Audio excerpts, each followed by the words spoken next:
সম্মানিত হাজিরিন, আল্লাহ সুবহানাহু ওয়া তাআলার শুকরিয়া আদায় করছি, যিনি আমাদেরকে তার মুসলিম বান্দা হিসাবে জীবনযাপন করার তৌফিক দিয়েছেন। সকলেই বলি আলহামদুলিল্লাহ। মুসলিম থাকার এবং তাকওয়া, আমরা আশা করছি ঈমান এবং তাকওয়ার পথেই থাকার জন্য আমরা সকলেই বদ্ধপরিকর। আল্লাহ যেন তার মোমেন বান্দা হিসাবে, মুত্তাকি বান্দা হিসাবে আমাদেরকে কবুল করেন। আল্লাহুম্মা আমিন ইয়া রাব্বাল আলামিন। আজকে আমরা পরিষ্কার পরিচ্ছন্নতার ব্যাপারে ইসলামের নির্দেশনা নিয়ে কথা বলবো ইনশাআল্লাহ। ইসলাম এই ব্যাপারে আমাদেরকে কি প্রোগ্রাম দিয়েছে আর কিভাবে পরিষ্কার এবং পরিচ্ছন্ন থাকতে বলেছে। মূলত ইসলামের সকল নির্দেশনা একসাথ করে যদি আমরা একটু গবেষণা করি তাহলে দেখব ইসলাম দু ধরনের পবিত্রতা এবং পরিচ্ছন্নতা অর্জন করার কথা বলেছে। এর মধ্যে এক নাম্বার হলো অন্তরের পবিত্রতা এবং পরিচ্ছন্নতা, অর্থাৎ একজন মানুষের অন্তর্নিহিত যে জগৎটা আছে এবং সেই জগতের প্রধান এরিয়াটা হলো অন্তর, কলব, রূহ। এই কলব এবং রূহ এর পবিত্রতা অর্জনকে ইসলাম সর্বাধিক গুরুত্ব দিয়েছে, কারণ এই জায়গাটা শুদ্ধ না হলে, পবিত্র না হলে অন্য বাহ্যিক পবিত্রতার কোনো মূল্য থাকে না। তবে এই প্রথম পবিত্রতা অর্জন করার পরেই বাহ্যিক পবিত্রতার কথাও আসে। ব্যাপারটা এমন নয় যে আমি ভেতরগত পবিত্রতা অর্জন করলাম আর বাইরের পবিত্রতা আমার প্রয়োজন নাই, এমন নয়, বরং বাইরের পবিত্রতার প্রয়োজনও আছে। ইসলাম জীবনের সব ক্ষেত্রেই পবিত্রতার কথা বলে, চিন্তা চেতনায়, ঈমান, আকীদায়, এমন পবিত্রতা যাতে তাতে কোনো শিরক না থাকে, কুফরি না থাকে, নাস্তিকতা না থাকে, পাপ চিন্তা না থাকে, পাপের প্রতি আকর্ষণ না থাকে। এবং তারপরে আমাদের বাহ্যিক যে পবিত্রতা সেটা যেমন তহারাত, ওযু, গোসল, তায়াম্মুমের পাশাপাশি আরও কিছু পবিত্রতাও আছে। পবিত্র লেনদেন, যেখানে ঘুষ থাকবে না, সুদ থাকবে না, চুরি থাকবে না এবং আত্মসাৎ থাকবে না, জালিয়াতি থাকবে না। এটা হলো লেনদেনে পবিত্রতা। নারী পুরুষের পবিত্রতা হচ্ছে বিবাহের মধ্য দিয়ে, এর বাইরে আর কোনো সম্পর্ক থাকবে না। আচরণগত পবিত্র হচ্ছে মানুষকে গালিগালাজ না করা, আক্রমণাত্মক উপায়ে কথা না বলা, ভদ্রতা এবং বিনয়ের সাথে আচরণ করা, যেমনটি আল্লাহ সুবহানাহু ওয়া তাআলা বলেছেন ওয়াকুলু লিন্নাসি হুসনা, মানুষের সাথে সুন্দর আচরণ করো। এটা হলো আচরণগত পবিত্রতা। কিন্তু কেউ যদি খুব অশ্লীল গালিগালাজ করে তাহলে কি তার আচরণগত পবিত্রতা থাকলো? কখনোই নয়। আমরা এই বিষয়টা নিয়ে আপনাদের সামনে প্রাথমিক কথা পেশ করব ইনশাআল্লাহ। তাহলে প্রথম যে পবিত্রতার কথা আমরা বলছি সেটি হলো অন্তর এবং রূহের পবিত্রতা। আল্লাহ সুবহানাহু ওয়া তাআলা আমাদেরকে অন্তরের পবিত্রতার নানা নির্দেশনা তিনি আমাদেরকে দিয়েছেন। আচ্ছা, আমি একটু দেখছি। সেই জন্যে তিনি ঈমান আনাটা ফরজ করে দিয়েছেন এবং তিনি নিষেধ করে দিয়েছেন যেন আমরা কখনো শিরক কুফরিতে লিপ্ত না হই, বরং ঈমান ধ্বংসকারী হিসাবে শিরক কুফরিকে তিনি চিহ্নিত করেছেন।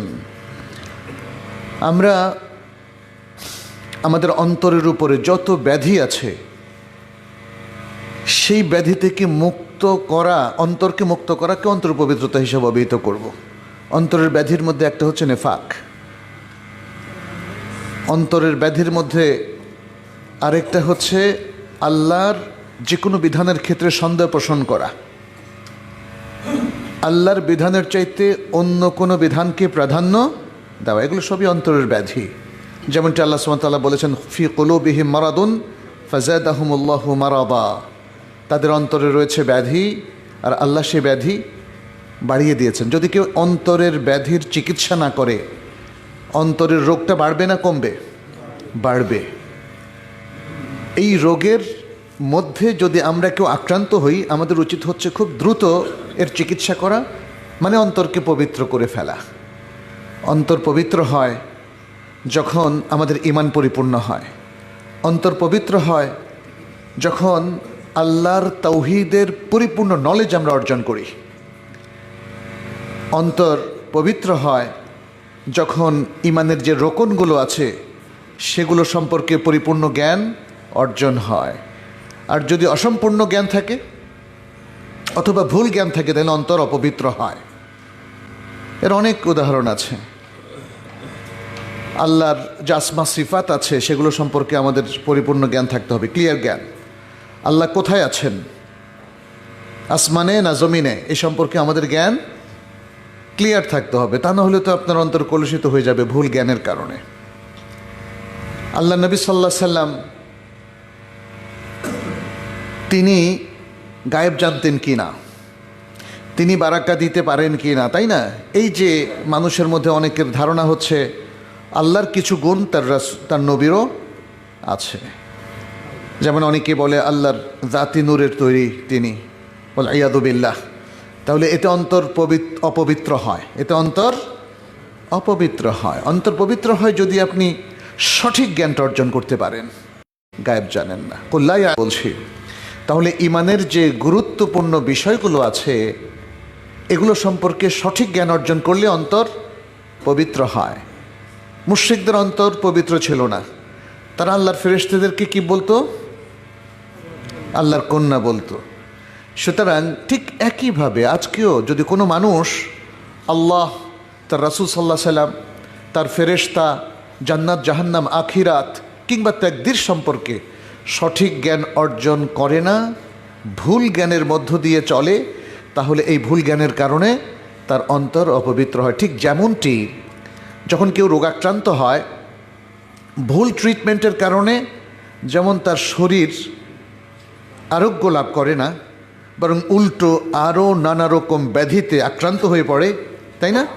ঠিক আমাদের অন্তরের অবস্থাও তাই। আপনি যদি সঠিক ট্রিটমেন্টটা পেতে চান তাহলে সঠিক এলেমটা অর্জন করতে হবে। আপনি আল্লাহর দেওয়া যত ওহির জ্ঞান আছে সেই জ্ঞানের সঠিক জ্ঞানটা অর্জন করতে পারলেই আপনি সঠিক ট্রিটমেন্টটা জেনে যাবেন। এবং আসলে আমাদের অন্তরের মূল পবিত্রতা অর্জিত হয় বিশুদ্ধ জ্ঞান অর্জনের মধ্য দিয়ে, এর আর কোনো বিকল্প নেই। ভুল জ্ঞান আমাদেরকে অপবিত্র করে দেয়, ভুল জ্ঞান আমাদেরকে ভুল ট্রিটমেন্টের দিকে নিয়ে যায়, ভুল জ্ঞান আমাদেরকে বিচ্যুতি বিভ্রান্তির দিকে নিয়ে যায়, আর তখন অন্তর অপবিত্র হতে শুরু করে। আমরা দেখি এই যে আমাদের দেশের বিভিন্ন মাজারগুলোতে কবর কেন্দ্রিক যে শিরিক বেদাতের চর্চা, এতে কি অন্তর পবিত্র থাকে না অপবিত্র হয়? অতএব বুঝতেই পারছেন, সঠিক জ্ঞান ছাড়া মোমেনের অন্তরকে পবিত্র রাখার আর কোনো সুযোগ নেই। এটা হলো অন্তর্নিহিত পবিত্রতা। অতএব কোনো মোমেন যদি সে নিজেকে আল্লাহর বান্দা হিসাবে চিন্তা করে, দাবি করে, তাহলে তার পক্ষে আল্লাহর কোনো নির্দেশ লঙ্ঘন করা সম্ভব নয়। কোরআন সুন্নাহ বিরোধী কোনো চিন্তা চেতনাকে লালন করা সম্ভব নয়। আর যদি তা লালন করেন তাহলে তার ভেতরের যে পবিত্রতা সেটা কখনোই অর্জিত হবে না।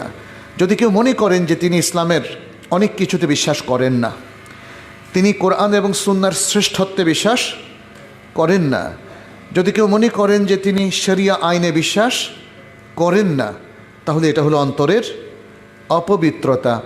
এবং অন্তরের অপবিত্রতার ক্ষেত্রে বিভিন্ন ক্যাটাগরিজ আছে। কিছু আছে সরাসর কমপ্লিট শিরিক এবং কুফরির মধ্যে গণ্য হবে, এবং এটা হচ্ছে সবচেয়ে বড় ভাইরাস, ভয়ঙ্কর ভাইরাস, যেটা আমাদের অন্তরকে আক্রান্ত করে, কুফরি এবং শিরকি। অথবা কুফরি হচ্ছে যেমন আল্লাহর বিধানগুলোকে অস্বীকার করে, যে আমি এগুলো মানি না। আর এছাড়া ভুল ধারণা নিয়ে যারা দিনদার, ভুল ধারণা নিয়ে যারা দিনদার, বুঝতে পেরেছেন কিনা? এটা হলো তারা দিনদার হওয়ার পরেও তারা অপবিত্র হয়ে যায় বিচ্যুতির কারণে। কারণ ভুল ধারণাগুলোকে আমাদেরকে কোথায় নিয়ে যায়? বিচ্যুতি এবং বিভ্রান্তির দিকে নিয়ে যায়, তখন একজন মুসলিমের অন্তর যে হারে ক্লিন থাকার কথা, পরিচ্ছন্ন থাকার কথা এবং পবিত্র থাকার কথা, সেটা আর থাকে না। যেমন ধরুন, খুব 5 ওয়াক্ত নামাজ গুজার, খুবই ভালো, কিন্তু সে বারাকা চায় কবরওয়ালার কাছে, মৃত ব্যক্তির কাছে। এটা সমস্যা কিনা বলেন? দোয়া চাইতে হবে কার কাছে? আল্লাহর কাছে। এটা জাস্ট একটা উদাহরণ দিলাম বুঝার জন্যে যে কিভাবে আমাদের অন্তরটা অপবিত্র হয়ে পড়ে জীবনের প্রত্যেকটা ক্ষেত্রে। আপনি যদি দুধ খেতে ভালোবাসেন, এটা কি কোনো সমস্যা? কোনো সমস্যা না। কিন্তু যদি সুদ খেতে ভালোবাসেন, এটা কি কোনো সমস্যা?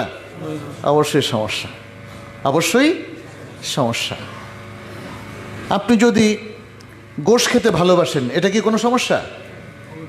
কিন্তু যদি ঘুষ খেতে ভালোবাসেন, তাহলে সমস্যা। তাহলে যারা সুদ খেতে ভালোবাসে তাদের অন্তরে সমস্যা আছে কি নেই? যারা ঘুষ খেতে ভালোবাসেন তাদের অন্তরে সমস্যা আছে কি নেই? আছে। তাহলে যারা এই সকল কাণ্ডের সাথে জড়িত, তাদের অন্তর অপবিত্র হয়ে গেছে। তাদের উপর ফরজ হচ্ছে অন্তরকে খুব দ্রুত পবিত্র করা। তিনি যেন হালালের মধ্যেই সীমাবদ্ধ থাকেন এরম, এবং হারাম থেকে তওবা করে চলে আসেন, তাহলে অন্তরটা পবিত্র হবে। বাহ্যিক পরিচ্ছন্নতা নিয়ে আমরা কিছু কথা বলি। আমরা দেখি নবী সাল্লাল্লাহু আলাইহি সাল্লাম থেকে অসংখ্য বক্তব্য আছে এবং তার নিজের অসংখ্য আমালও আছে, যেখানে তিনি বারবার পরিচ্ছন্নতার দিকে উম্মাকে নির্দেশনা দিয়েছেন এবং তারবিয়া দিয়েছেন। তারবিয়াটা হচ্ছে সাহাবায়ে কেরামকে এবং গোটা উম্মাকে এই পরিষ্কার পরিচ্ছন্নতার এডুকেশনটা দিয়েছেন, শিক্ষাটা দিয়েছেন। আজকাল দেখবেন যে আধুনিক শিক্ষা ব্যবস্থায়ও পরিষ্কার পরিচ্ছন্নতা বাচ্চাদেরকে একদম ছোট থেকেই শেখায়। আপনি ওয়েস্টার্ন স্কুলগুলোতে দেখবেন একটা ছোট বাচ্চা 4 বছর 5 বছর একটা ময়লা পড়ে থাকতে দেখলে ওটা নিজ দায়িত্বে তুলে নিয়ে ডাস্টবিনে ফেলে। আমাদের বাচ্চারা করে না কেন? এরাও তো মানুষ, ওরাও তো মানুষ। কারণ আমাদের বাচ্চাদেরকে এটা আমরা শিখাই নাই, আমাদের বাচ্চাদেরকে এটা আমরা শিখাই নাই, কিন্তু ইসলাম শিখিয়েছে। ইসলাম কিন্তু এই জায়গায় তার দায়িত্ব 100% পালন করেছে। এই এডুকেশনটা, ইসলামের এডুকেশনটা নবী সাল্লাল্লাহু আলাইহি সাল্লাম স্বয়ং তার সাহাবায়ে কেরামকে দিয়েছেন। ফলে সাহাবায়ে কেরামের মধ্যে দেখেন সর্বাত্মক পরিষ্কার পরিচ্ছন্নতা ছিল, পবিত্রতা ছিল।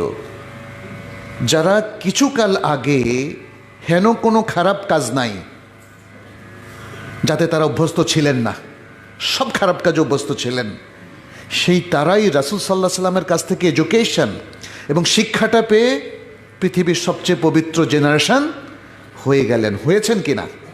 সুবহানাল্লাহ, সুবহানাল্লাহ। মারামারি কাটাকাটি বন্ধ হলো, ঘৃণা বিদ্বেষ ছিল সেটাও বন্ধ হলো, উল্টো ভালোবাসা সম্প্রীতি, তাই না, প্রতিষ্ঠিত হয়ে গেল।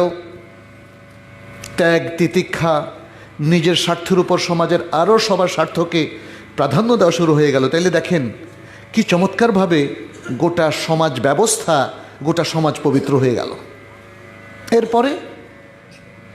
এরপরে রাসূল সাল্লাল্লাহু আলাইহি সাল্লাম তাদেরকে যে পরিচ্ছন্নতা শিখিয়েছেন, দেখেন সেটাই আমরা আজকে আলোচনা করব মেইনলি। সেটা তারা পুরোটাই ইমপ্লিমেন্ট করলেন, বাস্তবায়ন করলেন। রাসূল সাল্লাল্লাহু আলাইহি সাল্লাম তাদেরকে শিখিয়েছেন কিভাবে দেহকে পবিত্র রাখতে হয়, কিভাবে মানুষের তাহারাত চলে গেলে আবার ফার্দার তাহারাত অর্জন করতে হয়, কিভাবে সুনানুল ফিতরাহ যেটা আছে, যে 10টা সুনানুল ফিতরা আছে না, সেগুলো মেনটেন করার মধ্য দিয়ে শারীরিক পবিত্রতা পরিচ্ছন্নতা রক্ষা করা যায়, সবটাই শেখালেন। কিভাবে সার্বক্ষণিক অজু করার মধ্য দিয়ে নিজের দেহকে পবিত্র রাখা যায়। দৈহিক পবিত্রতা এটা কিন্তু মানসিক পরিচ্ছন্নতার উপর একটা প্রভাব বিস্তার করে। আপনার যখন মনে হবে শরীরটা পবিত্র এবং পরিচ্ছন্ন, মনটাও ফ্রেশ থাকবে কিনা।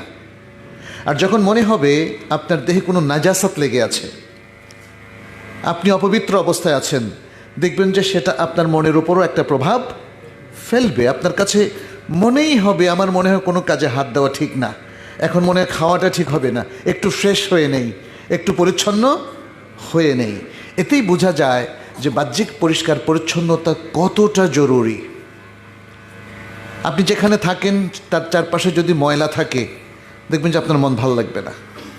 আপনার বাসার সামনে যদি ডাস্টবিন থাকে, যেটা রাস্তায় থাকে বিশাল বড় ডাস্টবিন, যার গন্ধ পাওয়া যায় বাসায় থেকে, দেখবেন যে আপনার সেখানে থাকতে ভালো লাগবে না। অতএব পরিষ্কার পরিচ্ছন্নতার বিশাল বড় ধরনের প্রয়োজন রয়েছে মানুষের দেহমানের উপর একটা পজিটিভ প্রভাব ফেলার জন্যে, একটা সুন্দর লাইফ লিড করার জন্যে এটার খুবই প্রয়োজন আছে। এই জন্য ইসলাম সবসময় পবিত্র জীবনের নির্দেশনা দেয় আমাদেরকে। পবিত্র জীবন, যেটাকে আমরা বলি হায়াতে তয়্যেবা।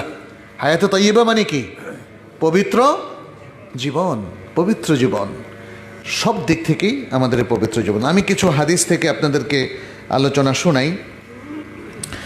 আয়েশা রাদিয়াল্লাহু তাআলা আনহা থেকে এই হাদিসটি ইমাম মুসলিম তার সহিহ গ্রন্থে বর্ণনা করেছেন। তিনি বলেন, কালা রাসূলুল্লাহ সাল্লাল্লাহু আলাইহি ওয়াসাল্লাম আশরুম মিনাল ফিতরা। রাসূলুল্লাহ সাল্লাল্লাহু আলাইহি সাল্লাম বলেছেন, ফিতরাতের 10টা বিষয় রয়েছে, 10টা সুন্নাহ রয়েছে। কি সেটা? কাসসুশ শারিব, মোচ ছোট করা, মোচ ছোট করা। ওয়া ইফাউল লিহিয়া, দাড়ি ছেড়ে দেওয়া, দাড়ি ছেড়ে দেওয়া। ওয়া সিওয়াক, মেসওয়াক করা, দাঁত মাজা। ওয়া ইস্তিনশাকুল মা, নাক দিয়ে করে পানি টেনে নিয়ে আবার এটাকে ইস্তেনসার করা। ইস্তেনসার মানে ছেড়ে দেওয়া। তাতে নাকের ভিতরে যে সমস্ত বালুগুলো থাকে এবং তার সাথে যে ভাইরাসগুলো থাকে সেগুলো সব পরিষ্কার হয়ে যায়। দেখেন দেখেন, সুবহানাল্লাহ। ইস্তেনশাকের সায়েন্টিফিক ব্যাখ্যা শুনলে আপনারা হতবাক হয়ে যাবেন।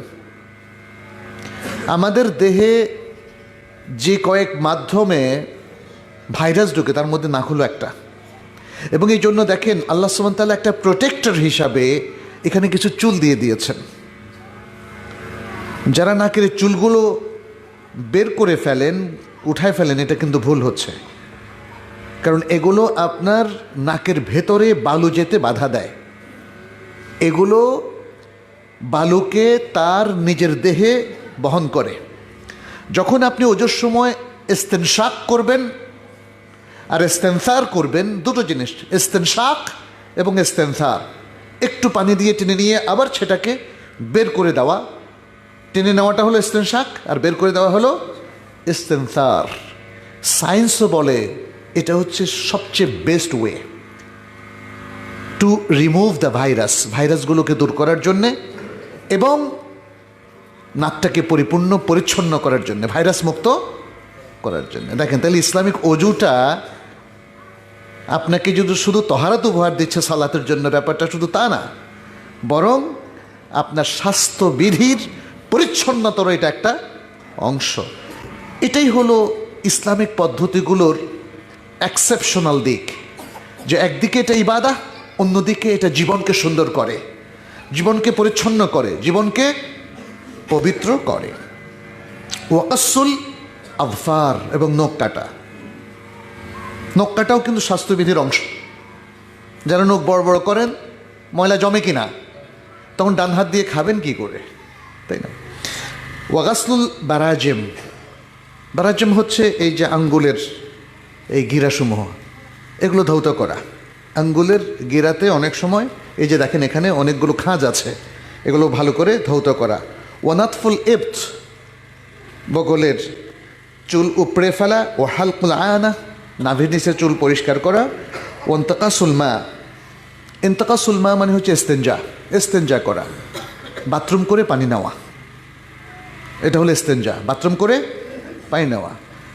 ওয়েস্টার্নে বা বাংলাদেশে কিছু ওয়েস্টার্ন মডেলের বাথরুমে দেখলাম যে এই শাওয়ার ফ্লাশটা নাই, ইয়েটা মানে এটাকে কি বলে, অর্থাৎ কলটা নাই, যে কল দিয়ে আমরা পানি নিয়ে থাকি, অথবা বদনার ব্যবস্থা নাই। তাহলে এটা ইসলামের সিস্টেম, বাথরুম করে পানি নেওয়া, এটা অধিক স্বাস্থ্যসম্মত কিনা বলেন? জি। আর রাভি বলেন, যিনি আয়েশা রাদিয়াল্লাহু তাআলা আনহা থেকে হাদিসটা বর্ণনা করেছেন, তিনি দশমটা ভুলে গেছেন, তবে মনে হচ্ছে সেটা হচ্ছে কুলি করা। কুলি করাটাও স্বাস্থ্যসম্মত একটা ব্যাপার। দাঁতের ডাক্তারের কাছে গেলে দেখবেন যে উনি বলবেন, কারণ আপনার দাঁতের ফাঁকে ফাঁকে যে খাবারগুলো আটকে থাকে, এটা মেসওয়াক করা আর খুব ভালো করে কুলি করার মধ্য দিয়ে এটা বের হয়ে যায়। আর যদি এটা বের না হয়, তখন ধীরে ধীরে সেখানে ব্যাকটেরিয়া জন্ম নেয় এবং এই ব্যাকটেরিয়া থেকে আপনার প্লাগ তৈরি হয়। আর এই প্লাগগুলো যদি আপনি খুব দ্রুত পরিষ্কার না করেন, তাহলে ডাক্তাররাই বলে এটাকে পরে রুট ক্যানেল করতে হয়। এগুলো যারা করিয়েছেন তারা জানবেন। তাহলে দেখেন কি চমৎকার পরিচ্ছন্নতা শিখিয়েছে ইসলাম আমাদেরকে। আপনি যদি ইসলামের স্বাস্থ্যবিধি মেনে চলেন, আপনার প্লাগও হবে না, ডেন্টিস্টের কাছেও যেতে হবে না। কিন্তু আমরা তো গাফেল। আমরা তো মনে করছি অজু মানে হচ্ছে নামাজের মতো একটা ইবাদত, ইচ্ছা হলে করলাম, ইচ্ছা না হলে করলাম না। আমাদের এখনও অনেক মুসলিমের ধারণা নামাজ একটা ব্যক্তিগতকে আপনার একান্ত ব্যক্তিগত আমল মনে করবেন না। এবং ঠিক একইভাবে গোসল, এগুলো আপনার একান্ত ব্যক্তিগত আমল না যে আপনি 7 দিন গোসল করবেন না, 1 মাস গোসল করবেন না। এটা আপনার স্বাস্থ্যবিধির অংশ।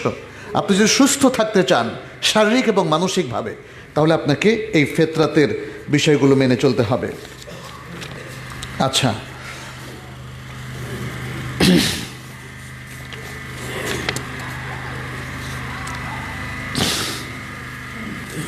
আমরা এই 10টা নিয়ে আর দীর্ঘ আলোচনা না করি। আমরা দেখি যে তহারাতকে ইসলাম শর্ত বলেছে, বলছে আত-তহুরু শাতরুল ঈমান, ঈমানের অর্ধেক। ঈমানের অর্ধেক, আসলে ঈমানের সাথে এটা অঙ্গাঙ্গিভাবে জড়িত। ঈমানের অর্ধেক বলা হচ্ছে ঈমানের একটা বিশাল অংশ জুড়ে আছে। তহারাতটা ঈমানের বিশাল একটা অংশ জুড়ে আছে। আর যদি অন্তরে তহারাত বলি তাহলে তো সেটাই তো ঈমান, তাই না? আপনি অন্তরে তহারাত অর্জন না করলে আপনার ঈমান থাকবে না। আপনার অন্তরে যদি শিরক বিদআত ঢুকে যায়, তখন কি ঈমান থাকবে? একটা ছোট্ট শিরকে ঈমান ভেঙে খান খান হয়ে যায়। আপনি কষ্ট করে ধরেন গোসল করলেন, যখন গোসল ফরজ হলো, এই গোসল কি ভাঙে কিনা, তহারাত ভাঙে কিনা? ভাঙে। মাত্র আপনার পেট থেকে যদি একটু গ্যাস বের হয়ে যায়, ভেঙে যাবে। অথবা আপনি যদি একটু মলমূত্র ত্যাগ করেন, তাহলেও আপনার গোসলের পবিত্রতা ভেঙে যাবে, অজুর পবিত্রতা ভেঙে যাবে। অনেকে ভাবে যে সারা জীবন ঈমানের কাজ করে আসলাম, আর এখন সামান্য একটু শিরক করলাম, তাতে ঈমান কেমনে ভাঙে? হ্যাঁ, একটা ঢিলা যদি একটা বড় ভবনের দিকে আমরা ছুঁড়ে দেই, ভবনটা কি ভাঙে? ভাঙে না। দেখেন যুক্তিটা কেমন। তো একটা ঢিলা দিয়ে যদি ভবন না ভাঙে, তাহলে একটা শিরক দিয়ে এত বড় ঈমান কেমনে ভাঙে? মানুষ অনেক সময় বাস্তবিক জিনিসগুলো নিয়ে যে উদাহরণটা দেয়, উদাহরণটা আসলে চলে না এখানে। আপনি দেখেন এখন তো টেকনোলজির যুগ, ছোট্ট একটা জিনিস দিয়ে পুরো বিল্ডিং ভাঙা যায়, ডিনামাইট দিয়ে ভাঙা যায় না? ওটাও এক ধরনের ঢিলার মতো, ছোট্ট ডিনামাইট দিয়েও পুরো ভাঙা যায়। অতএব আপনি যে উদাহরণ নিয়ে এসেছেন সে উদাহরণটা অ্যাপ্রোপ্রিয়েট না। ঠিক একইভাবে আপনি যদি অনেক বড় পাপ করেন, তাতে কি আপনার ঈমান ভাঙবে? না। অনেক কবিরা গুনাহ আছে, অনেক বড় পাপ, তাতে ঈমান ভাঙবে না। এটা কবিরা গুনাহ, কোনো সন্দেহ নাই। কিন্তু শিরক হচ্ছে, এটা একটা পরমাণু বোমার মতো ভয়ঙ্কর, আকারে ছোট কিন্তু বিশাল জিনিসকে ভেঙে দেয়। শিরক হচ্ছে সেরকম একটা ভাইরাস, কুফরি হচ্ছে সেরকম একটা ভাইরাস। এটাতে মাল্টিপল তেজস্ক্রিয়তা আছে। ফলে ছোট্ট একটা বড় শিরক করলেও, ছোট্ট একটা বড় শিরক বলছে, শিরক তো 2 প্রকার, ছোট শিরক, বড় শিরক। বড় শিরককে আবার ছোট হয়, মানে মানুষের দৃষ্টিতে সে ভাবছে যে আমি ছোট্ট একটা শিরকের কাজ করলাম, হোক এটার হুকুম বড় শিরক। ঈমান কিভাবে ভাঙে? এভাবেই ভাঙে প্রিয় ভাইয়েরা, কারণ এটার মধ্যে পরিপূর্ণ ঈমানকে ভাঙার মাদ্দা বা শক্তি আল্লাহ তাআলাই রেখে দিয়েছেন। এই জন্যই তিনি বারবার উম্মাকে তাম্বি করেছেন, তোমরা শিরক করো না। লোকমান তার সন্তানকে বলছে, ইয়া বুনাইয়া লা তুশরিক বিল্লাহ। আল্লাহ বলছেন, ইন্নাহু মান ইউশরিক বিল্লাহি ফাকাদ হাররামাল্লাহু আলাইহিল জান্নাহ ওয়া মাওয়াহুন নার। আল্লাহ সুবহানাহু ওয়া তাআলা আরও বলেছেন, ইন্নাল্লাহা লা ইয়াগফিরু আন ইউশরাকা বিহি ওয়া ইয়াগফিরু মা দুনা যালিকা লিমান ইয়াশা। এভাবে আল্লাহ সুবহানাহু ওয়া তাআলা অসংখ্য আয়াতে বলছেন শিরককে তিনি ক্ষমা করবেন না, কারণ এটা যদি আকারে বা আমলের মধ্যে ছোট্টও হয়, বাট এটার শক্তি ভয়াবহ, এটা একজন ব্যক্তির পরিপূর্ণ ঈমানকে ধ্বংস করে দেয়, ধ্বংস করে। অতএব আমাদেরকে সেই পবিত্রতা অর্জন করতে হবে, আর বাহ্যিক পবিত্রতাও অর্জন করতে হবে। মনে রাখতে হবে, ভেতরের পবিত্রতা যেমন ক্ষুণ্ণ হয়, নষ্ট হয়, ভেঙে যায়, বাহ্যিক পবিত্রতাও তেমনি ক্ষুণ্ণ হয়, নষ্ট হয় এবং ভেঙে যায়। আল্লাহ সুবহানাহু ওয়া তাআলা যারা পবিত্রতা বজায় রাখেন ভেতরের বাহিরের, তাদেরকে ভালোবাসেন। সূরাতুল বাকারার 222 নম্বর আয়াতে আল্লাহ তাআলা বলছেন, ইন্নাল্লাহা ইউহিব্বুত তাওয়াবিনা ওয়া ইউহিব্বুল মুতাতাহহিরিন। আল্লাহ সুবহানাহু ওয়া তাআলা যারা তওবাকারী তাদেরকে ভালোবাসেন এবং ভালোবাসেন তাদেরকে যারা পবিত্রতা অর্জন করে। এরপরে আমি আরও কিছু হাদিস আপনাদের সামনে একটু পেশ করতে চাই, যেখানে আমাদের প্রিয় নবী সাল্লাল্লাহু আলাইহি ওয়াসাল্লাম পবিত্রতা অর্জনের নানা অনুষঙ্গ আমাদের কাছে তিনি তুলে ধরেছেন। আচ্ছা, এর মধ্যে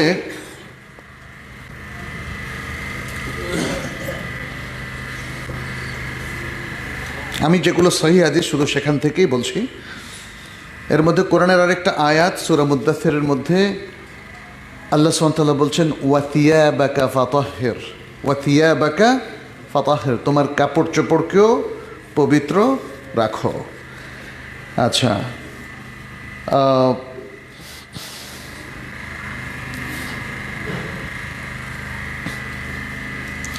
আমরা দেখি যে মসজিদে আসার সময়ও পরিচ্ছন্নতা বজায় রাখতে নির্দেশনা দিয়েছেন প্রিয় রাসূল সাল্লাল্লাহু আলাইহি ওয়াসাল্লাম।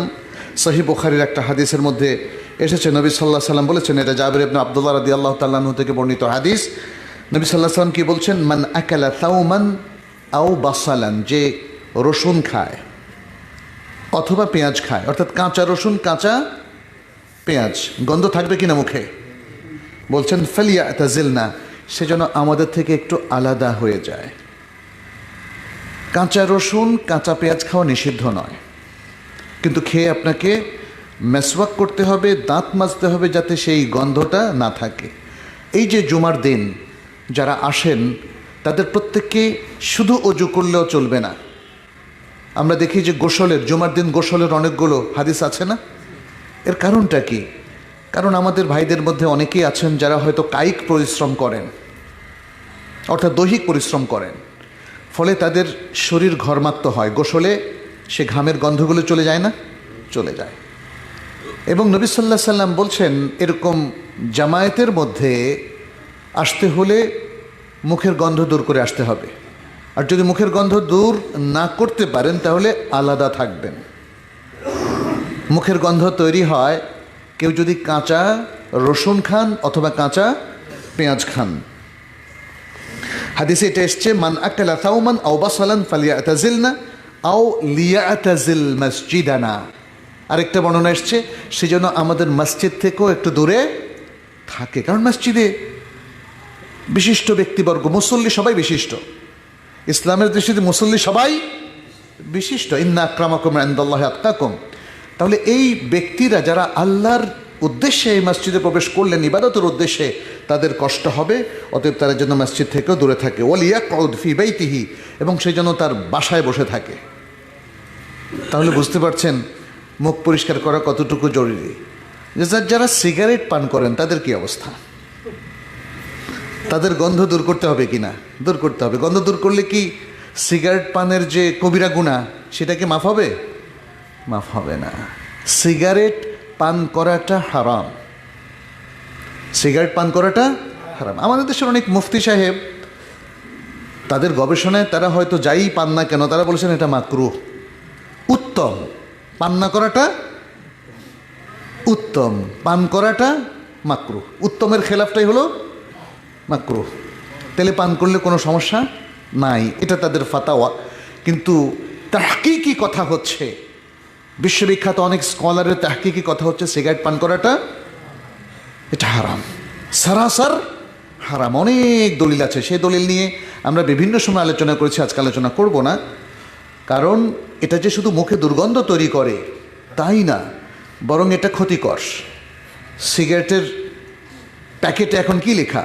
ধূমপান মৃত্যু ঘটায়। আগে বলতো ধূমপান স্বাস্থ্যের জন্য ক্ষতিকর, ফার্দার গবেষণায় এখন দেখা গেছে মৃত্যু ঘটায়। তো এখন এটা বাধ্যতামূলক করে দিয়েছে যে যারা সিগারেট পান করে তাদেরকে একটু তাম্বি করে, এই ভাই আপনি সিগারেট পান করছেন, এটা কিন্তু মৃত্যু ঘটায়, এটা যেন জানিয়ে দেওয়া হয়।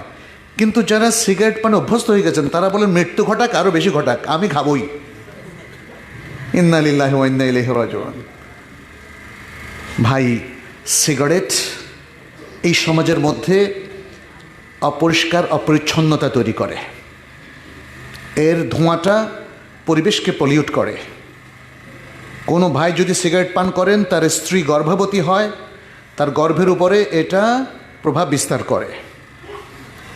যারা সিগারেট পানকারীর আশেপাশে থাকেন তারা হলেন ইনডাইরেক্ট স্মোকার। ডাইরেক্ট স্মোকার হচ্ছে যিনি সিগারেট পান করেন, আর যারা তার চারপাশে থাকে তারা হলো ইনডাইরেক্ট স্মোকার, অর্থাৎ অপ্রত্যক্ষ সিগারেট পানকারী। ধোঁয়াটা তারা পায়, গন্ধটা তারা পায়। আমার মনে আছে সিগারেট এর ধোঁয়াটা আমাদের এতই অসহ্য ছিল, বাসে তো একটা সময় ছিল, এখনও না নিষিদ্ধ বাসের ভেতরে সিগারেট পান করা, একটা সময় নিষিদ্ধ কিছুই ছিল না। পান করলেই আমাদের এবং আমাদের মতো আরও অনেক বাচ্চাদের দেখলাম বমি চলে আসতো। তাহলে এটা কি ভয়াবহ অবস্থা। সিগারেট পান এয়ার পলিউটেড করে, এর মাধ্যমে ফেরেশতারা কষ্ট পায়, আল্লাহর মোমেন বান্দারা কষ্ট পায়, নারীরা কষ্ট পায়। অতএব বুঝতে পারছেন যে সিগারেট পান থেকেও আমাদের পবিত্র হতে হবে, পরিচ্ছন্ন হতে হবে।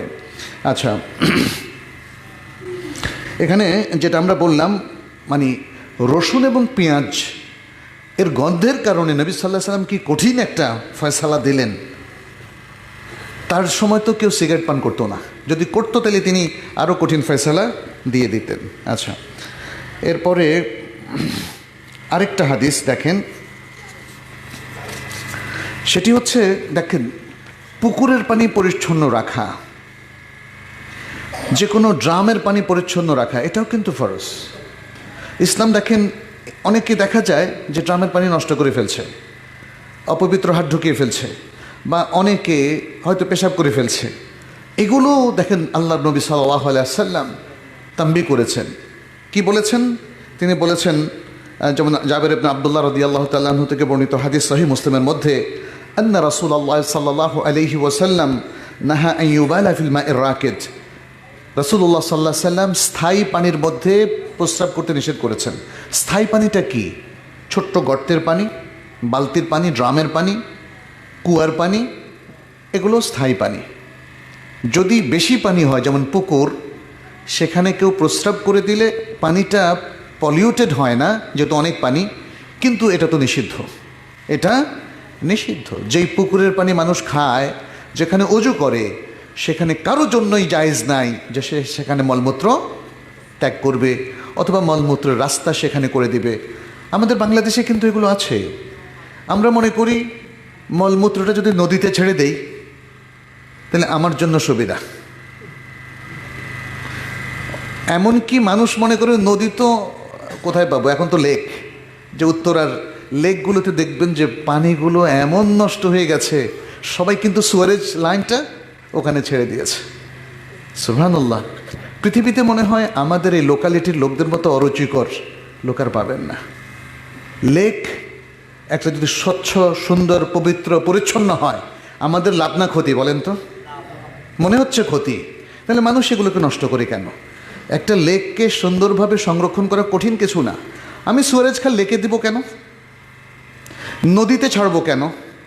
আমাদের যে গার্মেন্ট সহ অন্যান্য ইন্ডাস্ট্রিগুলো আছে, যেগুলোর অনেক বর্জ্য তৈরি হয়, সেগুলো দেখবেন যে আমাদের এই বুড়িগঙ্গা নদী, ধলেশ্বরী নদী, তুরাগ নদী, এগুলোতে ছেড়ে দিয়েছে। দেখেন পলিউটেড হচ্ছে না পানি? পানির সাথে সাথে আবহাওয়া পলিউটেড হচ্ছে না? দেখেন রাসূল সাল্লাল্লাহু আলাইহি সাল্লামের এই যে দলিলটা আমি বললাম, যেটা সহিহ মুসলিমের, স্থায়ী পানিতে তোমরা প্রস্রাব করো না। একজনের প্রস্রাবের কতটুকু? নদীতে যদি কেউ ভুলে ভালে করে ফেলে সেটা না হয় সারানো যাবে, কিন্তু বিশাল ইন্ডাস্ট্রির বর্জ্য যদি নদীতে ফেলেন সেটা কি সারানো যাবে? সারানো যায়নি। এটাই বাস্তবতা, এটাই বাস্তবতা। আজকে দেখেন, আপনি নদীর পানি হাতে তুলতে পারবেন না, এত নষ্ট হয়ে গেছে, কালো হয়ে গেছে, গন্ধ হয়ে গেছে। আর এই ঢাকা শহরের আশেপাশে কত সুন্দর সুন্দর নদী ছিল, তাই না? কিন্তু সেই নদীগুলো আজকে কোথায়? আমরা নদীও ভরাট করেছি, নদীর পানিও নষ্ট করেছি। মানে নষ্ট করার দিক থেকে এই বাংলাদেশি জাতির মতো পৃথিবীতে চ্যাম্পিয়ন আর কেউ নাই। আল্লাহ যেন আমাদেরকে হেদায়েত দান করেন, দোয়া করেন, আল্লাহুম্মা আমিন, আল্লাহুম্মা আমিন। আচ্ছা, আরেকটা হাদিস বলি। এই হাদিসটা আল জামি' আস-সগীরের মধ্যে ইমাম সুয়ুতি নিয়ে এসেছেন এবং এই হাদিসটার সনদ সহিহ।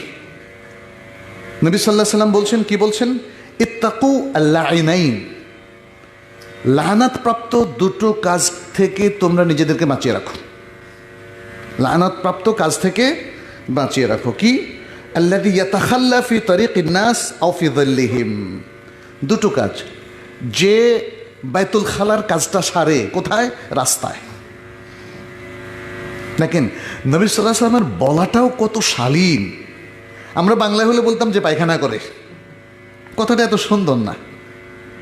আল্লাযী ইয়াতাখাল্লা ফি তারিক, যেই পথে মানুষ হাঁটে সেই হাঁটার পথে সে মলত্যাগ করলো, এটা লানাতপ্রাপ্ত প্রথম কাজ। আও ফি যিল্লিহিম, অথবা যেই জায়গায়, যে গাছের নিচে, গাছের ছায়ায় মানুষ আশ্রয় নেয়, একটু ঠান্ডা গরম, এখনও না এয়ার কন্ডিশন, তখন তো গাছের ছায়া ছিল এয়ার কন্ডিশন, সে জায়গায় কি করলো? মলত্যাগ করে চলে গেল বা প্রস্রাব করলো। এটা লানাতের কাজ। আজকে ঢাকা শহর কিংবা এই মফস্বল শহরগুলোতে আমরা বিভিন্ন জায়গায় দেখি মানুষ কর্নারে কর্নারে প্রস্রাব করে, এমন দুর্গন্ধ, রাস্তা দিয়ে যাওয়া যায় না। এটাও কিন্তু একই কাজ। আপনাকে প্রস্রাবখানাতেই প্রস্রাব করতে হবে, টয়লেটেই মলত্যাগ করতে হবে। টয়লেটের কাজ টয়লেট, আর প্রস্রাবের কাজ প্রস্রাবখানায়। দরকার হলে যদি রাস্তার পাশে অনেক সময় জরুরতের ভিত্তিতে করতে হয়, তাহলে সরকারি ব্যবস্থাপনায় সেটা করা যাবে। কিন্তু সরকার যদি না করে, তাহলে বেসরকারি ব্যবস্থাপনায় করতে সমস্যা কোথায়? স্পন্সর করবেন, আপনারা যারা ধনী মানুষ আছেন আপনারা এলাকায় স্পন্সর করবেন। আমাদের দেশের মানুষ অনেক বেশি স্বার্থপর, এরা জনকল্যাণের কথা ভাবেই না। আপনি মক্কা, মদিনা, জেদ্দায়, রিয়াদে বিভিন্ন রাস্তায় চলবেন, দেখবেন অনেক মুহসিনিন সরকারি ব্যবস্থাপনার বাইরে বহু জায়গায় ঠান্ডা পানি পাওয়া যায়, তাও সুপেয় পানি, খারাপ পানি না, যেগুলো পান করার উপযুক্ত পানি। আমি অনেক বাড়ি দেখেছি মদিনাতেও এবং অন্য শহরেও, যেখানে নিজের বাড়ির সাথে বাইরে একটা কল দিয়ে রেখেছে, পর্যাপ্ত পানি, পথিক যতই চায় পান করতে পারবে। এটা নাই কেন বাংলাদেশে? কেন আমাদের পথচারীদেরকে রাস্তায় দাঁড়িয়ে পেশাব করতে হবে? কেন এখানে পাবলিক টয়লেট নাই? তাই না? এই বিষয়গুলো আপনারা ভাববেন। আপনারা অনেকেই প্রশাসনের লোক আছেন এখানে, আমি জানি। এগুলো করবেন যদি আপনি সরকারে থাকেন, আর যদি আপনি বিত্তশালী হন তাহলে স্পন্সর করুন। আমরা তো দেখেছি পুলিশ বক্স পর্যন্ত স্পন্সর করছে বিভিন্ন কোম্পানি, করছে কিনা? তাহলে জনগণের এই পবিত্রতা, পরিচ্ছন্নতা রক্ষার জন্য আপনারা স্পন্সরশিপে এগিয়ে আসুন, কাজ করুন। আপনারা দেশকে নিট অ্যান্ড ক্লিন করে ফেলেন, এবং দেশ তখনই নিট অ্যান্ড ক্লিন হবে প্রিয় ভাইরা বোনেরা, যখন আমাদের লোকগুলো নিট অ্যান্ড ক্লিন হবে। যখন আমরা পরিষ্কার পরিচ্ছন্ন এবং পবিত্র হব, তখন আমাদের সমাজ পবিত্র হবে, আমাদের রাষ্ট্র পবিত্র হবে। মনে রাখবেন, আমি নাসিহা করছি আপনাদেরকে, মনে রাখবেন, আপনি আমি পবিত্র না হলে, আপনি আমি পরিচ্ছন্ন না হলে, এই সমাজ, এই দেশ, এই দেশের রাস্তাঘাট, এই রাষ্ট্র পবিত্র পরিচ্ছন্ন হবে না। এটা অলিক কল্পনা। নেতা তো আমাদের মধ্য থেকেই আসবে, আল্লাহ আসমান থেকে নাজিল করবেন না, জিবরিল আলাইহিস সালাম এসে নেতৃত্ব দেবেন না। অতএব আমাদের মধ্যে একটা ইতিবাচক পরিবর্তন করতে হবে, অন্যথায় আমরা কখনোই পরিষ্কার পরিচ্ছন্ন জাতির কাতারে সামিল হতে পারবো না। আরেকটা হাদিস বলে আমি আমার এই প্রথম খুতবাটা শেষ করব। এই হাদিসটি ইমাম মুসলিম তার সহিহ গ্রন্থে নিয়ে এসেছেন, বিখ্যাত হাদিস, আপনাদের অনেকেরই মুখস্থ আছে। এটা আবু হুরায়রা রাদিয়াল্লাহু তাআলা আনহু থেকে বর্ণিত। রাসূলুল্লাহ সাল্লাল্লাহু আলাইহি ওয়াসাল্লাম বলেছেন, আল ঈমানু বিদউন ওয়া সাবউন আও বিদউন ওয়া সিত্তুনা শু'বাহ। ঈমানের 70টারও বেশি শাখা আছে, কোনো কোনো বর্ণনা এসছে 60-এরও বেশি শাখা আছে। আফদালুহা কাউলু লা ইলাহা ইল্লাল্লাহ। এই ঈমানের শাখাগুলোর মধ্যে সর্বোত্তম, সর্বশ্রেষ্ঠ শাখা হচ্ছে কালিমা তাইয়্যিবাহ, লা ইলাহা ইল্লাল্লাহ। ওয়া আদনাহা ইমাতাতুত আযা আনিত তারিক। আর সর্বনিম্ন শাখা হচ্ছে রাস্তা থেকে কষ্টদায়ক বস্তু সরানো। এটাই হচ্ছে আমাদের মূল কথা, মূল ফোকাস আজকের আলোচনার সাথে। রাস্তা থেকে কষ্টদায়ক বস্তু সবই সরাবেন। এটা হতে পারে কাঁটা, এটা হতে পারে মলমূত্র, এটা হতে পারে অন্য যে কোনো কষ্টদায়ক বস্তু। রাস্তায় যেন কষ্টদায়ক বস্তু না থাকে। আমি ঢাকা শহরের বিভিন্ন আবাসিক এলাকায় ঘুরতে গিয়ে দেখলাম, যেমন বনশ্রী এলাকাতেও দেখলাম কেউ কেউ তার বাসাটা পরিপূর্ণ জায়গা ইউজ করে আরও একটা পিলার লাগিয়ে রাখছেন। গাড়িগুলো ওখান দিয়ে যেতে গাড়িতে একটা দাগ লেগে যায়। এটা কিন্তু আদা, এটা কষ্ট, এটাও সরাতে হবে। আপনারা আপনাদের বাড়িঘর থেকে 10 ইঞ্চি 5 ইঞ্চি জায়গা যদি ছাড়েন, এলাকাবাসী উপকৃত হয়। এলাকাবাসী মানুষ নাকি অমানুষ বলেন? মানুষ যদি হয় তাহলে মানব কল্যাণে কেন কাজ করছেন না? আপনি কয় ইঞ্চি জায়গা নিয়ে কবরে যাবেন বলেন তো? 1 ইঞ্চি জায়গা নিয়ে যেতে পারবেন? তাহলে এই জায়গাগুলো ছাড়েন, জনগণের সেবা করার জন্য নিজেকে প্রস্তুত করেন, মানুষের প্রতি ভালোবাসা দেন, জাতির জন্য কাজ করেন, মুসলিম উম্মাহ উপকৃত হবে। আর আমাদের এই জনপদ তো সবাই মুসলিম, অতএব জাতির জন্য কাজ করা মানেই হচ্ছে মুসলিম উম্মার জন্য কাজ করা। আমরা মুসলিম উম্মার সদস্য হতে পেরে আমরা গৌরবান্বিত। আমাদের যারা রাজনৈতিক লিডার আছেন তাদেরকেও বলবো, আপনারা মুসলিম উম্মার জন্যই কাজ করুন। মুসলিম উম্মার জন্য কাজ করা মানেই হচ্ছে কোরআন সুন্নাহর সাথে অ্যালাইন করে কাজ করা, কোরআন সুন্নাহর সাথে সাংঘর্ষিক কাজ করা নয়। মনে রাখবেন, মুসলিম রাষ্ট্রগুলো, মুসলিম জনপদগুলো যদি কোরআন এবং সুন্নাহর ভিত্তিতে কাজ করতে পারে তাহলে সারা বিশ্ব উপকৃত হবে। আর যদি মুসলিম জনপদ, মুসলিম রাষ্ট্রগুলো কোরআন সুন্নাহ ভিত্তিক কাজ করতে না পারে তাহলে সারা পৃথিবীর মানুষ ক্ষতিগ্রস্ত হবে। সারা বিশ্ব অনেক কিছু হারাবে যদি মুসলিমরা অধপতিত হয়। মুসলিমরা যদি তাদের কোরআন সুন্নাহর আদর্শ থেকে বিচ্যুত হয় তাহলে তারা নিজেরাই শুধু ক্ষতিগ্রস্ত হবে না, ক্ষতিগ্রস্ত হবে সমগ্র মানবতা, ক্ষতিগ্রস্ত হবে সমস্ত মানুষ। অতএব আসুন আমরা পরিচ্ছন্ন মানুষ হই, পবিত্র মানুষ হই, পরিচ্ছন্ন জীবন যাপন করি, পবিত্র জীবন যাপন করি। আল্লাহ আমাদের সবাইকে তৌফিক দান করুন, আমাদেরকে পরিচ্ছন্ন করুন পাপ থেকে এবং যে কোনো দুর্নীতি থেকে, অন্যায়, জুলুম এবং যে কোনো খারাপ কিছু থেকে আল্লাহ যেন আমাদেরকে পবিত্র করে দেন। আর জীবনের যত অপবিত্রতা অন্তর্নিহিত কিংবা বাহ্যিক, সেটা থেকেও আল্লাহ যেন আমাদেরকে পবিত্র করে দেন। আল্লাহুম্মা আমিন ইয়া রাব্বাল আলামিন। আকুলু কাওলি হাযা ওয়া আস্তাগফিরুল্লাহ লি ওয়া লাকুম ওয়া লিসাইরিল মুসলিমিন ফাস্তাগফিরুহু ইন্নাহু হুয়াল গফুরুর রহিম।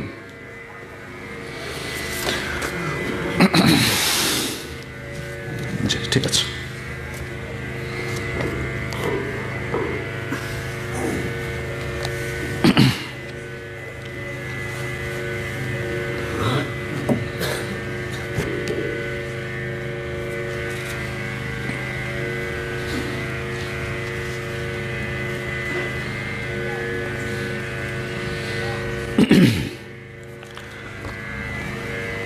الحمد لله رب العالمين والعاقبة للمتقين والصلاة والسلام على نبينا محمد وعلى آله وأصحابه الطيبين الطاهرين ومن تبعهم بإحسان إلى يوم الدين. أيها المسلمون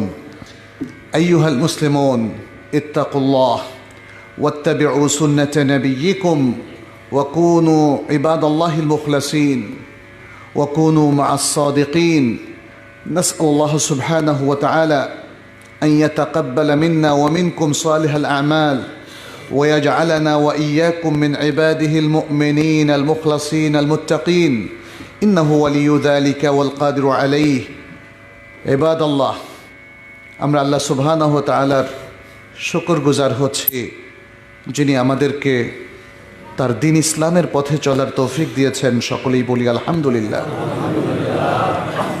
এটা বড় সৌভাগ্যের ব্যাপার, আল্লাহর পথে থাকা, আল্লাহর কোরআনের সাথে জীবনযাপন করা, রাসূলুল্লাহ সাল্লাল্লাহু আলাইহি সাল্লামের সুন্নাহ অনুযায়ী জীবন গঠন করতে পারা একজন মানুষের জীবনে এর চাইতে সুখকর, এর চাইতে বড় প্রাপ্তি আর হতে পারে না।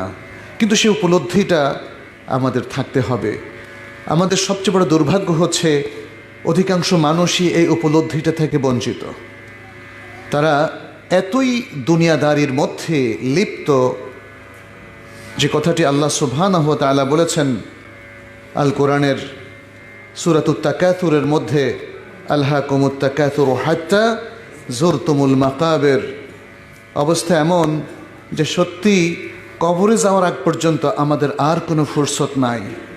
দুনিয়া কামাই করা, দুনিয়ায় নিজেকে নিয়োজিত রাখা এবং এর মধ্য দিয়ে একটা ব্যস্ত জীবনযাপন করা। কিন্তু দুনিয়ার জীবন তো আমাদেরকে অধপতনের শেষ জায়গায় নিয়ে গেছে। যে প্রতিযোগিতা আমরা দেখতে পাচ্ছি আজকে আমাদের সমাজে, এটা একটা অপবিত্র প্রতিযোগিতা। কে বেশি দুর্নীতি করতে পারে, কে কত টাকার মালিক হতে পারে, এবং সেটা অবৈধ উপায়ে সেই প্রতিযোগিতা চলছে। এ থেকে অবশ্যই পবিত্র হতে হবে, এ থেকে অবশ্যই আমাদেরকে পরিচ্ছন্ন হয়ে একটা পবিত্র জীবনের সাথে সম্পর্ক স্থাপন করতে হবে প্রিয় ভাইয়েরা। তা না হলে আমাদের দুনিয়াও যাবে, আখিরাতও যাবে। আমরা কি নিজ চোখে দেখছি না আজকে যে পৃথিবী কতটাই ভঙ্গুর, এই পৃথিবী কতটাই অস্থির। অল্প কয়েক বছরে, কারো কারো ক্ষেত্রে অল্প কয়েক দিনে, কয়েক মাসে মানুষের জীবনে নেমে আসে অধপতন। একসময় যারা ক্ষমতার শীর্ষে ছিল, সেই বহুকাল আগ থেকে ফেরাউন নমরুদ থেকে আজকের যুগ পর্যন্ত কোথায় তারা আজকে? আল্লাহ তাআলা কোরআন কিয়ামতেও বলবেন আইনাল মুলুক, কোথায় সেই ক্ষমতাশীল রাজত্বের অধিকারী মানুষেরা? আজকে কার রাজত্ব? লিমানিল মুলকুল ইয়াউম, বলা হবে লিল্লাহিল ওয়াহিদিল কাহ্হার, মহাপরাক্রমশালী আল্লাহর রাজত্ব সেদিন শুধু না, আজও কিন্তু এই পৃথিবীতে দেখুন স্থায়ী শুধু আল্লাহর রাজত্ব। যে আল্লাহ আদম আলাইহিস সালামকে সৃষ্টি করেছেন তিনি আছেন কিনা? আদম আলাইহিস সালামের সময় তার যে রাজত্ব, কর্তৃত্ব, নিয়ন্ত্রণ, সেটা আজ অবধি আছে কিনা এবং চিরস্থায়ীভাবে থাকবে কিনা? আল্লাহর কর্তৃত্ব পৃথিবীর ইতিহাসে, এই জগতের ইতিহাসে, সৃষ্টির ইতিহাসে একদিনের জন্য, এক সেকেন্ডের জন্য ব্যাহত হয়েছে কিনা? হয়নি প্রিয় ভাইয়েরা। কিন্তু মানুষের রাজত্ব চলে গেছে, মানুষের ক্ষমতা চলে গেছে, মানুষের বিত্ত বৈভব তার নিয়ন্ত্রণের বাইরে চলে গেছে। আমরা কি দেখতে পাচ্ছি এই জিনিসটা? আমরা কি উপলব্ধি করতে পারছি? যদি পেরে থাকি প্রিয় ভাইয়েরা, তাহলে শিক্ষা কেন গ্রহণ করছি না? এই অস্থায়ী জিনিস নিয়ে কেন এই ধুরন্ধর প্রতিযোগিতায় লিপ্ত হয়েছি আমরা? আমি আপনাদেরকে রিমাইন্ডার দিচ্ছি, আমার নিজেকে সহ, আসুন এই অস্থায়ী পৃথিবীর জন্য অসম, দুর্নীতিগ্রস্ত, জরাগ্রস্ত প্রতিযোগিতায় আমরা নামব না। আমরা সত্যের জন্য জীবন দেব, আমরা উম্মার কল্যাণে জীবন দেব, আমরা জাতির কল্যাণে জীবন দেব। আমাদের কিছুই প্রয়োজন নেই, আপনার মুখের হাসি আমাদের প্রাপ্তি, আল্লাহর সন্তুষ্টি আমাদের প্রাপ্তি, কোরআন সুন্নাহর উপর থাকতে পারা, এটাই হচ্ছে আমাদের প্রাপ্তি। এটা আমাদের জন্য যথেষ্ট, আমাদের আখিরাতের জন্য যথেষ্ট। আমাদের দুনিয়ার প্রাপ্তি দিয়ে কোনো লাভ নেই। যে বিশাল প্রাসাদ আপনি গড়ে তুলবেন, সেটা নিয়ে আপনি কিন্তু আখিরাতে যেতে পারবেন না। যে বিশাল ধনভাণ্ডার আপনি গড়ে তুলবেন, বিত্ত বৈভব, এর এক টাকা না করে নিয়েও আপনি আখিরাতে যেতে পারবেন না। যে বিশাল শত শত একরের জমি আপনি নিজের জন্য কিনলেন, মালিক হলেন, সেটার 1 ইঞ্চি আধা ইঞ্চি পরিমাণ নিয়েও আপনি যেতে পারবেন না। তাহলে কেন এই প্রতিযোগিতা? প্রিয় ভাইরা বলেন তো, আমরা কি একটু ভালো মানুষ হয়ে যেতে পারি না? আমরা কি মানুষের জন্য কাজ করতে পারি না? আমরা কি উম্মার কল্যাণে কাজ করতে পারি না? সারা পৃথিবীর সব মানুষই তো আল্লাহর সৃষ্টি। যারা দুষ্ট তাদের দমনের ব্যবস্থা ইসলামেও আছে, আল্লাহর আইনে বিধানেও আছে। কিন্তু আমরা যদি ভালো মানুষ হয়ে যেতে পারি তাহলে তো আল্লাহর পক্ষ থেকে খুশখবরই আছে। আর ভালো মানুষদেরকে সাধারণত অন্যরাও ভালোই মনে করে। অতএব আসুন, কথা একটাই, পরিষ্কার পরিচ্ছন্ন এবং পবিত্র জীবনযাপন করি। আসুন আমরা পবিত্র হই। আমরা শুধু গা গতরকেই পবিত্র করার মধ্যে সীমাবদ্ধ না থাকি, আমরা জীবনের সকল ক্ষেত্রে পবিত্রতা অর্জন করি। তার জন্য সংগ্রাম করা লাগবে, কারণ পৃথিবীতে অপবিত্রতার পক্ষের মানুষ বেশি এবং তারা চায় পৃথিবীর পবিত্র মানুষগুলো অপবিত্র হয়ে যাক। আমাদের একজন উস্তাদ প্রফেসর ডক্টর মোহাম্মদ বিন মোহাম্মদ আল মুখতার শানকিচি, আমি মসজিদে নববীতে তার একটা আলোচনায় ছিলাম। তিনি একটা প্রশ্নের উত্তরে যেটা বলেছেন সেটাও আপনাদেরকে শুনিয়ে আমার আলোচনা শেষ করব ইনশাআল্লাহ। তিনি বলেছিলেন, যখন কোনো নারী ইচ্ছাই হোক আর অনিচ্ছাই হোক তার সম্ভ্রম হারায়, তার মধ্যে একটা ক্রোধ, একটা আফসোস, একটা অনুতাপ, কষ্ট তৈরি হয়, কিন্তু অ্যাট দ্য সেম টাইম সে চায় যেন পৃথিবীর আর নারীরাও তার মতো হয়ে যাক, তার মতো ক্ষতিগ্রস্ত হোক। আজকে যারা অন্যায় জুলুমের মধ্যে নিপতিত, যারা এর মধ্যে ডুবে আছে, তারাও চায় পৃথিবীর সব মানুষ দুর্নীতিগ্রস্ত হয়ে যাক। যারা অপবিত্র জীবনযাপন করছে তারাও চায় পৃথিবীর সব মানুষ অপবিত্র হয়ে যাক। আর অপবিত্র হওয়ার পক্ষের লোকের সংখ্যাই যেহেতু বেশি, অতএব যারা পবিত্র জীবনযাপন করতে চান তাদেরকে অনেক ত্যাগ তিতিক্ষা মানিয়ে আগাতে হবে, অনেক স্বার্থ ত্যাগ করতে হবে, লোভ ত্যাগ করতে হবে। লোভ একটাই থাকবে, সেটি হচ্ছে আল্লাহ সন্তুষ্টি আর আল্লাহর কাছে পুরস্কার প্রাপ্তি। ওয়াল্লাহি আপনাদেরকে আমি বলছি, আল্লাহর কাছে এই প্রাপ্তি আমাদের জন্য যথেষ্ট। আমরা যদি আল্লাহর কাছে জান্নাত পাওয়ার অধিকারী হয়ে যাই তাহলে এই পৃথিবী আমাদের দরকার আছে? কোনো দরকার নেই। আসুন সেভাবেই প্রস্তুতি গ্রহণ করি, অন্তর্নিহিত এবং বাহ্যিক সকল পবিত্রতা অর্জন করি। আল্লাহ আমাদের সবাইকে তৌফিক দান করুন। এর জন্য যেটা প্রয়োজন সেটি হচ্ছে জ্ঞান অর্জন। জ্ঞান অর্জন না করলে কিন্তু আপনার এই স্বপ্নই থেকে যাবে। আমি আপনাদের সবাইকে বলবো, আপনারা আমাদের এই মসজিদের মাধ্যমে জ্ঞান অর্জন করবেন। এখানে সুন্দর খুতবা হয়, হালাকা হয়, মক্তব চালু আছে, সেখানে ভর্তি হবেন। আর এর বাইরে দ্বীনের জরুরি কিছু সহজে শেখার জন্যে আপনাদের জন্য অনেক অনলাইন প্ল্যাটফর্মও আছে। এর মধ্যে আমাদের তাইবা একাডেমি অন্যতম, আপনারা এটা হয়তো ইতিমধ্যে দেখেছেন। এখানে ডিপ্লোমা ইন ইসলামিক স্টাডিজ আছে, অ্যারাবিক ল্যাঙ্গুয়েজের ডিপ্লোমাও আছে, এছাড়াও ছোটো ছোটো অনেকগুলো কোর্স আছে। তালিমুল কোরআন আছে, অ্যাডভান্স তালিমুল কোরআন আছে। আপনারা এই কোর্সে এনরোল করুন। এখনই সময়, জানুয়ারির 1st উইক থেকে শুরু হয়ে যাবে। ঘরে বসে অনলাইনে সমস্ত লেকচার শুনবেন, আলোচনা শুনবেন। এর হার্ড কপি আছে, সফট কপি আছে, নোটগুলো পড়বেন। পড়তে কিন্তু হবে, জানতে কিন্তু হবে, এর কোনো বিকল্প নেই। আপনি যদি জানতে না পারেন তখনই ওই যেটা আমি শুরুতেই বললাম, বিচ্যুতির দিকে খুব দ্রুত অগ্রসর হবেন। চাইলেও বিভ্রান্তি থেকে নিজেকে রক্ষা করতে পারবেন না। আমাদের সমাজে এত শিরক বেদাত, এটা অজ্ঞানতার কারণে হয়েছে। অতএব আপনারা এনরোল করবেন, সে আশা আমরা করি। এর বাইরেও আমাদের অনেক স্কলাররা যে আলোচনাগুলো করে থাকেন সেটা আপনারা শুনবেন, এবং এভাবে জীবনকে গঠন করলে পবিত্র জীবনটাকে সত্যিকার অর্থে বাস্তবায়ন করা যাবে। আল্লাহর কাছে দোয়া করি তিনি আমাদেরকে সবাইকে পবিত্র করে দিন। দোয়া করি আমাদের যার যে হাজাত আছে আল্লাহ যেন সেই নেক হাজাতগুলো পূরণ করে দেন, আমাদেরকে নেক হায়াত দান করেন, আমাদের অস্থিরতা, আমাদের অসুস্থতা দূর করে দেন। যারা অনেক রোগে ভুগছেন আল্লাহ যেন তাদেরকে দ্রুত আরোগ্য দান করেন। যারা পাপের সাগরে হাবুডুবু খাচ্ছে, আল্লাহ যেন তাদেরকে ক্ষমা করে দেন এবং তাদেরকে তওবা করার তৌফিক দান করেন। আল্লাহ যেন আমাদের দেশে বারাকা দেন। এই দেশ থেকে আল্লাহ যেন তার গজব আযাবকে উঠিয়ে নেন। আমাদের দেশ অনেক আগ থেকেই এখনও বিশেষ করে বহিঃশত্রুর ষড়যন্ত্র দ্বারা আক্রান্ত। আল্লাহ যেন এই দেশটাকে বাইরের ষড়যন্ত্র থেকে রক্ষা করেন। অমুসলিম সকল অপশক্তি থেকে আল্লাহ যেন এই দেশটাকে রক্ষা করেন। আল্লাহ যেন আমাদের ঈমান আমলকে হেফাজত করেন। আমরা যেন আল্লাহর প্রিয় বান্দা হয়ে যেতে পারি, আল্লাহর ইবাদত গুজার বান্দা হয়ে যেতে পারি, পবিত্র জীবনের অধিকারী বান্দা হয়ে যেতে পারি। আল্লাহ যেন সে তৌফিক আমাদেরকে দান করেন। আমাদের মধ্যে যারা মারা গিয়েছেন আল্লাহ যেন তাদেরকে ক্ষমা করে দেন, জান্নাতুল ফেরদাউস নসিব করেন। বিশেষ করে আমাদের বাবা মা যারা মারা গিয়েছেন আল্লাহ যেন তাদেরকে ক্ষমা করে দেন। আমাদের প্রিয় বাবা মা সহ মুসলিম বিশ্বের যত স্কলার, যত ভালো ভালো মানুষ মারা গিয়েছেন এবং ঈমান নিয়ে যারা মারা গিয়েছেন সবার জন্য আমি দোয়া করছি। আল্লাহ যেন তাদের সবাইকে ক্ষমা করে দেন এবং সবাইকে উচ্চ মাকাম দান করেন।